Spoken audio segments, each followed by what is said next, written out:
Nazim Miro Khan में मंगी बिरादरी तरफ़ां कराची में क़त्ल थियल नौजवान के कातिलनि जी गिरफ़्तारी लाइ एहतजाज कयो वियो। रिपोर्ट करे रहियो आहे मुजाहिद सुमरो। मीरो ख़ान प्रेस क्लब में मंगी बिरादरी पारां एहतजाजी मुज़ाहिरो कयो पियो वञे। हिन जो चवणु आहे त 5 महीना अॻु कराची जे गबोल टाउन वारे इलाइक़े में असांजे नौजवान असगर मंगी खे बेदर्दी सां बेगुनाह क़त्ल कयो वियो हो। अचो त हुन सां ॻाल्हि ॿोल करियूं, हुन जो छा चवणु आहे। खुदा वास्ते अपील तो कयां मुराद अली शाह के, IG के, अबे के चवां चीफ आर्मी स्टाफ के तो खुदा वास्ते असांजी मदद कयो। यो मदर कुरैशी जेको आहे न वॾी गरी रिश्वत खाई ऐं उन बंबरे के जुम्मन के आज़ाद करे छॾियो आहे। अमीन ऐं फैसल ये ॿई भाईवार जेके इन्हनि वॾा पैसा खाराया सूबेदार खे, उन्हनि आज़ाद करे छॾियो आहे। उन असांखे चवनि पिया जेल में हाणे चवनि था आज़ाद थी वियो। असां सां ज़ुल्म थियल आहे, असांखे इंसाफ़ ॾिनो वञे।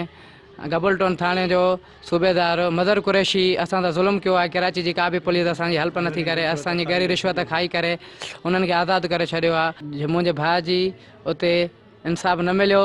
मां SHO जे लाइ, DSP जे लाइ उते वञी कराची में IO जे लाइ मां वञी उते एक्शन खणंदुमि।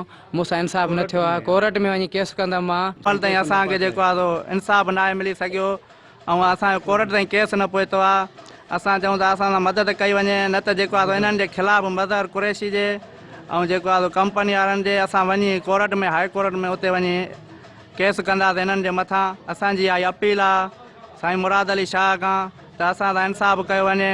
ऐं सिंध जो वॾो वज़ीर आला मुराद अली शाह इहो बि असां सां इंसाफ़ करे, IG सिंध। कैमरामैन माशूक दिनारी सां गॾु मुजाहिद सुमरो, मिरान TV मीरो ख़ान।